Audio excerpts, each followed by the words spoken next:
folks. I'm going to be showing you a little bit of the finished work today.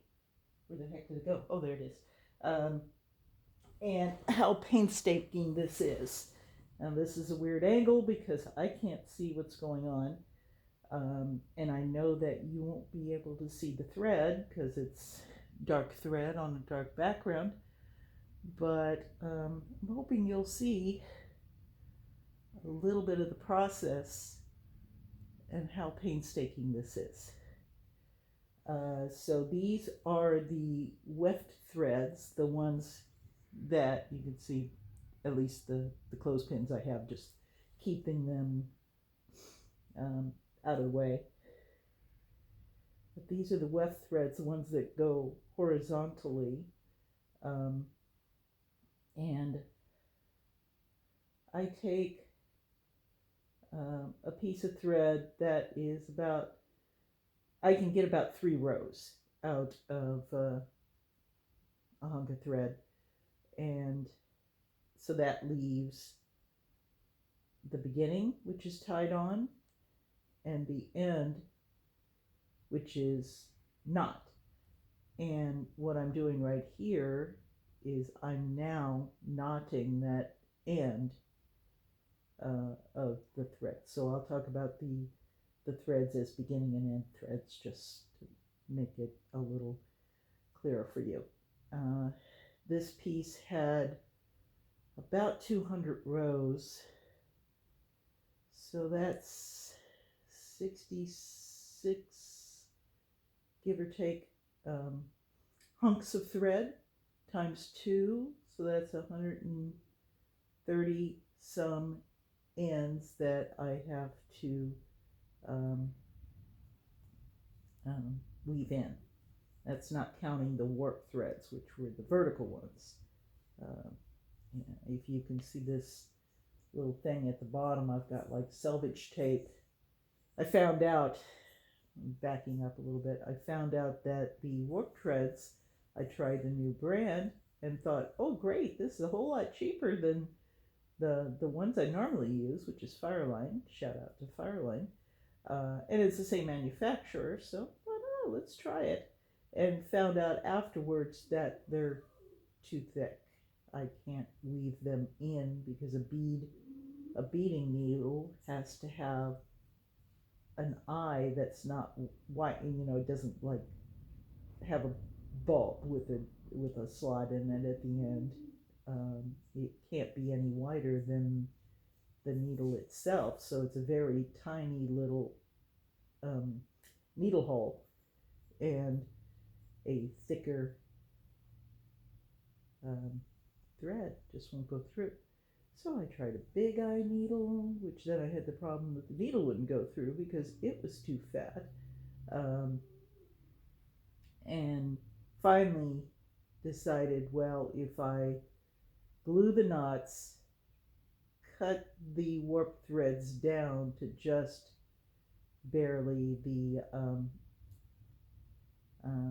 with no fringe, basically, and then glued them into this bias tape, it's going to end up on the back of the piece anyway.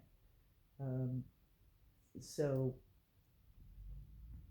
I'm trying it. This may be the first and only time that I use this technique because I'm going back to good old Fireline before. 125 yard spool is about $25, and I'll at least use a large chunk of the second spool in just warping, and then I use a little bit smaller size to do the weft, and I don't know, I'd have to calculate that out, but I'm probably at least having to purchase 4 spools for every project. So there's $100 right there. And then it's the time involved. This piece is 215 warp threads long, so that's the vertical again, and it is so that's 215 on the top and 215 on the bottom that needed to be weaved in, which I couldn't weave in, and then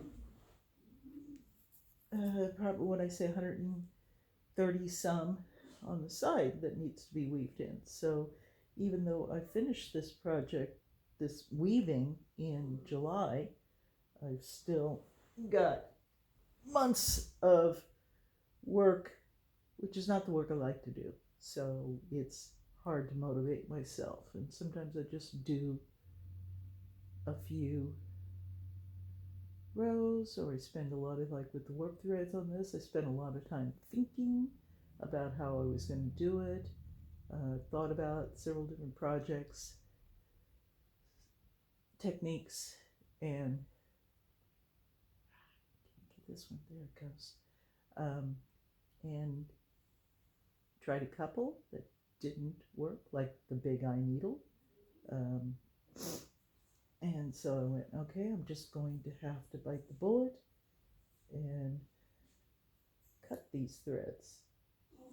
Because just even the nature of the thread wouldn't lead me to being able to knot it and fringe it, because they were just, it was too hard and wouldn't lay right. So this was been a long project of, I should have known better to cheap out, but it was so tempting, and it was the same manufacturer, so what could the problem be? And I found out what the problem was, is that it just won't work. So as I said, half of these, the ones that were the start, were tied on to the end warp thread, but the ones on the end were not. And part of that is because when you're weaving, if you're pulling a little too tight, you can make those rows kind of hourglass in, and I found that out with my first piece, that even though I really liked the work I did, especially for a first piece, the end result didn't look good because it was narrower in the middle than it was on the ends, and visibly so. It wasn't like it was just a little bit of microscopic difference. It was quite visible.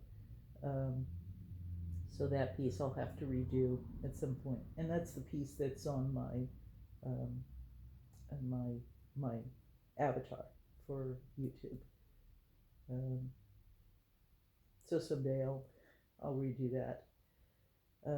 But as you see, I'm just slowly weaving them in, little chunks at a time, until the thread is too short to be able to do it again.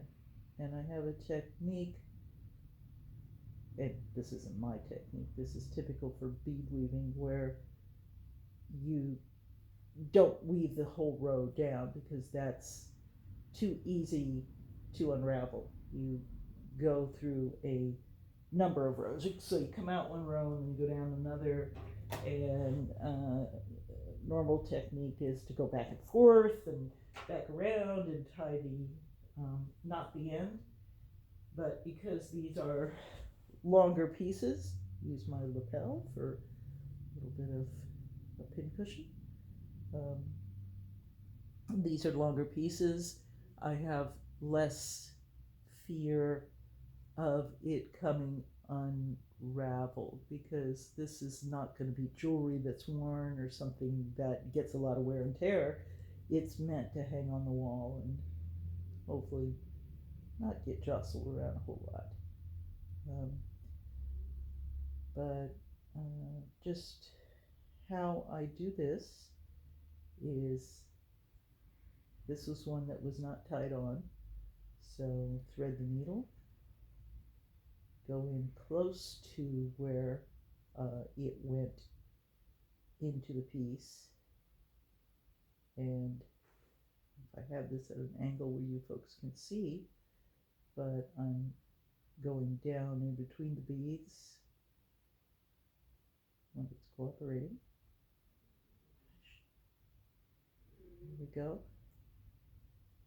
And out to that end warp thread, making a loop, tying it tight, and I do 2 or 3 of those. Then I'm going to go in that closest row. If I didn't do this and went into the same row as I just came out of, I would undo what I did. So even if I'm not sure if it's knotted, I knot it.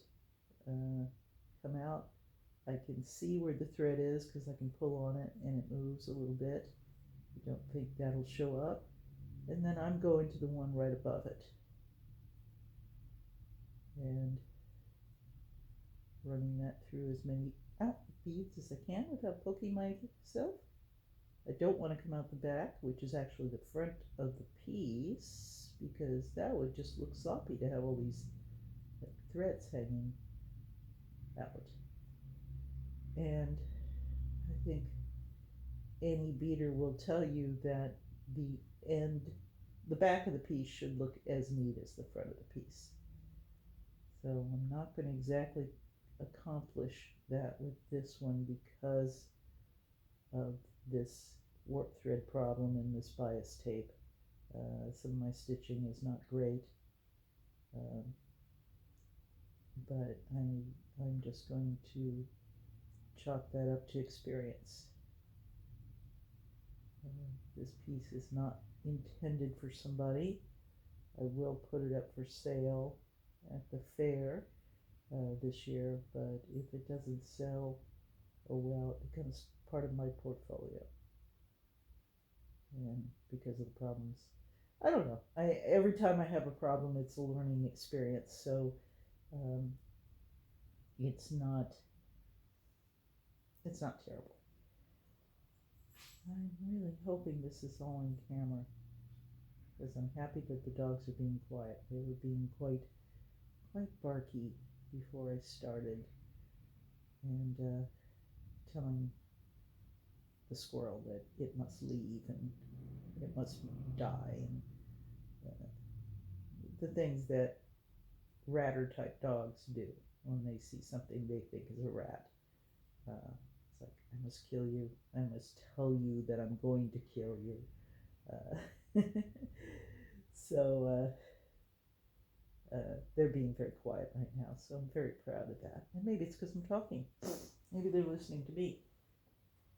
So after I've gone as far as I can go, and this thread that's hanging out is about, say, 1.5 inches, maybe 2 inches, I just pull a little bit, come down, snip it as close to the back as I can, and that way it should retreat into the piece. Oh, there goes my TARDIS. So I think I'll end this right now because you've seen enough of this, and I want to make sure that the angle is good. Thanks so much for watching. Give me thumbs up. If you haven't subscribed, subscribe to the channel. That's always a good thing. Comments. I'll be glad to answer any questions that I can. And till next time, see you later.